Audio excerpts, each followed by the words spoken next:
हस्ती ना मिटा दूं तो मैं ईरान नहीं, याद खैबर ना दिला दूं तो मैं ईरान नहीं, जुल्म कमजोर पे लाचार पे करने वाले, तुझको गाजा ना बना दूं तो मैं ईरान नहीं। साथियों, ईरान और इजराइल अमेरिका के बीच जो लगातार युद्ध पिछले 8 दिन से चल रहा है, पिछले 8 दिन से युद्ध ने जब से ज्यादा बड़ी करवट ले ली, जब से रहबर मुअज़्ज़म आयतुल्लाह अलैहि खामनी की शहादत हुई। आयतुल्लाह अलैहि खामनी की शहादत ने जो है कहीं ना कहीं ईरान के अंदर वो खून में उबाल ला दिया है जिसकी कभी किसी और देश ने कल्पना नहीं करी थी। वो तमाम सुपर पावर देश, चाहे आले सऊद हो, चाहे दुबई हो, चाहे अमेरिका हो, चाहे इजराइल हो, चाहे और इस तरह की तमाम कंट्री जिसने ईरान से पंगा लेने की कोशिश करी, उन तमाम लोगों की हालत ये बनी हुई है कि इजराइल के ऊपर जिस तरीके से लगातार ईरान की मिसाइलें दागी जा रही है, ईरान ने मिसाइल दागने की कसम खा ली है और यहां तक ऐलान कर दिया है ईरान के चीफ आर्मी ने यह कह दिया है कि जो भी अपनी जान बचाना चाहता है उसके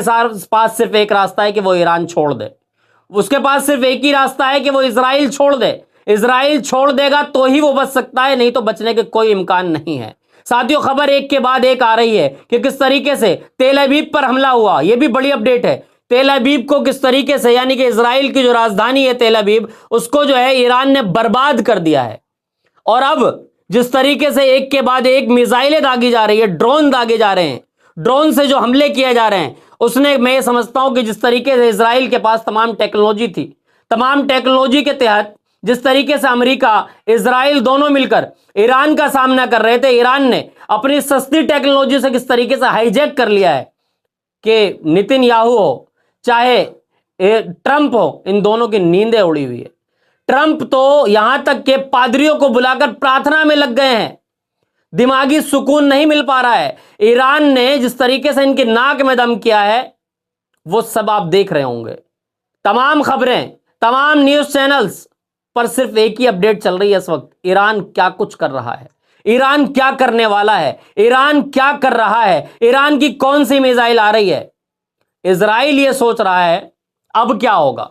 ट्रंप ये चाह रहे हैं कि इस युद्ध को किस तरीके से समाप्त कर दिया जाए, लेकिन इजराइल का मानना क्या हो सकता है उसकी हम कल्पना नहीं कर सकते। लेकिन ईरान का कहना यह है कि इस बार युद्ध तुमने शुरू किया और खत्म हम करेंगे। तो इस बार जो है ये लंबी लड़ाई लड़ी जा सकती है, जिस तरीके से ईरान का मानना है कि हम इस लड़ाई को लंबी लड़ सकते हैं और हो सकता है कि इस लड़ाई के आखिर वक्त तक लड़ाई को लड़ा जाए। वहां के जो आयतुल्लाह अली खामनी के इंतकाल से पहले की खबरें, यानी कि उनके शहादत से पहले जो अपडेट आई थी, जो वहां के चीफ आर्मी थे, उन्होंने कहा था कि खामनेई साहब हम चाहते हैं कि आप बंकर में शिफ्ट हो जाएं। लेकिन खामनेई को सलाम इसलिए भी है, रहबर मुअज़्ज़म ऐसे ही नहीं कहा गया। रहबर मुअज़्ज़म आयतुल्लाह अली खामनी ने कहा कि आखिर मुझे बंकर में क्यों शिफ्ट करना चाहते हो। कहा कि ऐसा लग रहा है कि इजराइल निशाने पर है, इजराइल ये चाह रहा है कि जहां पर आपके रहने का स्थान है, जो अड्डा है, वहां पर वो हमला कर सकता है, उसमें आपकी जान जा सकती है। तो खामनेई ने क्या जवाब दिया था? खामनेई ने कहा था कि पहले 9 करोड़ लोगों को बंकर में शिफ्ट करो, यानी कि जो हमारी आबादी है, जो हमारे लोग हैं। तो उस पर चीफ आर्मी ने कहा था कि हम ऐसा नहीं कर सकते हैं खामनेई साहब, ये मुमकिन नहीं है बंकर में इतने लोगों को शिफ्ट करना। तो खामनेई ने कहा था कि अगर हमारे लोग शहादत दे सकते हैं तो उससे पहले खामनेई की शहादत जरूरी है। आखिर वही हुआ, रहबर मुअज़्ज़म ने अपनी शहादत दे दी। लेकिन उसके बाद जिस तरीके की खबरें ईरान ने दी है, ईरान ने जिस तरीके से तेल अवीव पे एक बड़ा अटैक किया है, जिस तरीके से ईरान ने आले सऊद की सबसे बड़ी रिफाइनरी पर हमला कर दिया, वहां की जो तेल की सबसे बड़ी कंपनी थी उस पर हमला कर दिया, और उसका असर भारत में देखने को मिलने लगा। सवाल यह भी है कि भारत का सिस्टम, जो भारत अपने आप को यह कहता है कि हम विश्व गुरु बनने की तैयारी में है, 2047 तक विकसित भारत बना देंगे, देश के प्रधानमंत्री मोदी अपनी पीठ थपथपाते नजर आते हैं, आज 60 रुपए सिलेंडर पर बढ़ गया। क्या एक हफ्ते का ईरान और इजराइल का युद्ध हम नहीं झेल पाए? एक हफ्ते के अंदर हमारे यहां गैस की कमी होने लगी, गैस पर 60 रुपए कीमत बढ़ गई है और कमर्शियल पर 115 रुपए की कीमत बढ़ी है भारत के अंदर। सोचिए, ईरान इजराइल के युद्ध में भारत के लोगों के जेब पर मार जो पड़ रही है वो आखिर क्या है? सवाल यह है कि आखिर 115 रुपए का सिलेंडर पर बढ़ना, 60 रुपए नॉर्मल सिलेंडर पर बढ़ना, क्या अगर यह युद्ध 1-2 महीने चल गया तो क्या भारत के लोगों के जेबों पर असर पड़ेगा? देश के प्रधानमंत्री की खामोशी क्या दर्शा रही है? सवाल यह है कि क्या अच्छे बुरे वक्त के लिए हमने अपने लिए क्या कुछ इकट्ठा किया है। ईरान की जो अपडेट है साथियों, एक एक करके तमाम मैं बताऊंगा। हमने आपको पिछली वीडियो में बताया था कि किस तरीके से वहां के जो चीफ हैं इब्राहिम जब्बारी, जो आर्मी के चीफ है, उन्होंने कहा था कि अभी हम जो है पिछली अपनी पुरानी मिसाइलों का इस्तेमाल कर रहे हैं, इस तरह की बात कही थी उन्होंने। लेकिन जो अभी बड़ी खबर हमारे तक आई है साथियों, ब्रेकिंग अपडेट जो है वो आपको बता देता हूं। खबर है ईरान ने अमेरिका का इब्राहिम लिंकन, ये एक जहाज है, इब्राहिम लिंकन एक बहुत बड़ा जहाज है, इब्राहिम लिंकन जहाज जो है वो नष्ट कर दिया है। अमेरिका और शायद दुनिया का सबसे बड़ा युद्धपोत यूएसएस इब्राहिम लिंकन CVN 72, जिसमें करीब 5000 सेलर और ऑफिसर तैनात रहते हैं। 5000 सेलर ऑफिसर, सोचिए इतना बड़ा जहाज। कहा जाता है कि जहाज 20 साल तक बिना पारंपरिक फ्यूल के चल सकता है, यानी कि उसको फ्यूल की जरूरत नहीं, 20 साल तक चल सकता है वो जहाज। ऐसे जहाज को ईरान ने नष्ट कर दिया है। सोचिए कितना बड़ा नुकसान है अमेरिका का। अमेरिका जिस घमंड में चूर था, वो घमंड कहीं ना कहीं अमेरिका का टूट गया है। साथियों खबर यही है कि वो 20 साल तक जो है वो चल सकता था, क्योंकि इसके अंदर न्यूक्लियर रिएक्ट लगे होते हैं। अब दावा ये किया जा रहा है कि ईरान की सेना ने इसे उड़ा दिया है।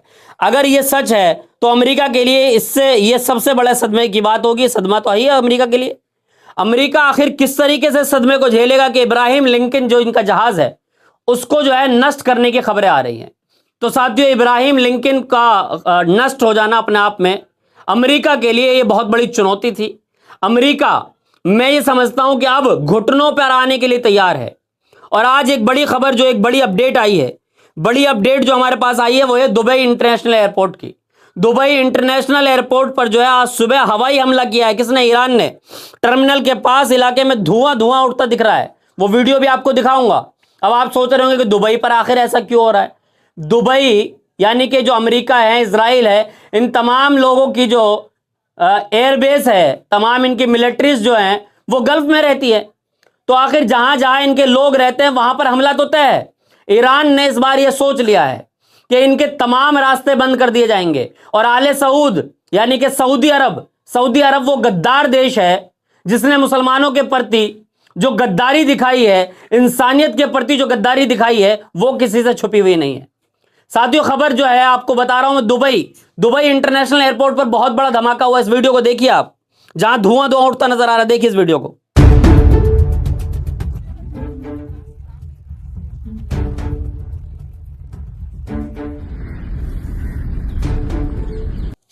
जी हां साथियों, आपने इस वीडियो को देख लिया। अब एक बड़ी खबर और है हमारे पास। बड़ी अपडेट जो है वो ये है कि अमेरिका का थर्ड रडार सिस्टम, कीमत $300 मिलियन, यानी लगभग 27.5 अरब रुपए, 27.5 अरब रुपए जिसकी कीमत हो, ईरान ने उसे भी नेस्तो नाबूद कर दिया। सोचिए, थर्ड रडार के नाम से जो है इनका एक सिस्टम था जो मिसाइल से लड़ने की ताकत रखता था, उसको नेस्तो नाबूद कर दिया है। सोचिए, अमेरिका और इजराइल अब जो है वो घुटने पर आता नजर आएगा। सोचिए, जिसकी कीमत $300 मिलियन यानी कि 27.5 अरब रुपए, 27.5 अरब रुपए वाला जो सिस्टम था इनका रडार सिस्टम, इस रडार को जो है नेस्तनाबूद कर दिया। किसने किया है? ईरान ने।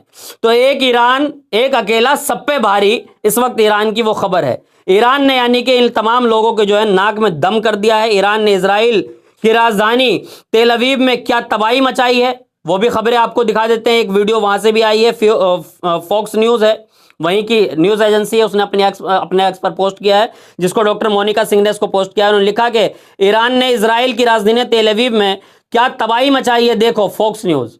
इस वीडियो को भी देख लीजिए। हमने आपको भी दिखाया कि किस तरीके से रडार सिस्टम जो है जिसकी कीमत $27.5 अरब, जिसमें जो है बताया 27.5 अरब रुपए वाला सिस्टम जो है किस तरीके से ईरान ने खत्म कर दिया। तो साथियों, इस तरह की तमाम अपडेट्स लगातार आपके चैनल नेशन ट्रुथ पर मिलते रहेगी। आपसे एक रिक्वेस्ट है, आपने अभी तक हमारा चैनल नेशन ट्रुथ को सब्सक्राइब नहीं किया, चैनल को सब्सक्राइब कर लें, बेल आइकन बटन को जरूर दबाएं, हमारी वीडियो को ज्यादा से ज्यादा शेयर करें ताकि लोगों को सही वीडियो पहुंच सके। फिर मिलूंगा किसी वीडियो के साथ। देखते रहिए नेशन ट्रुथ।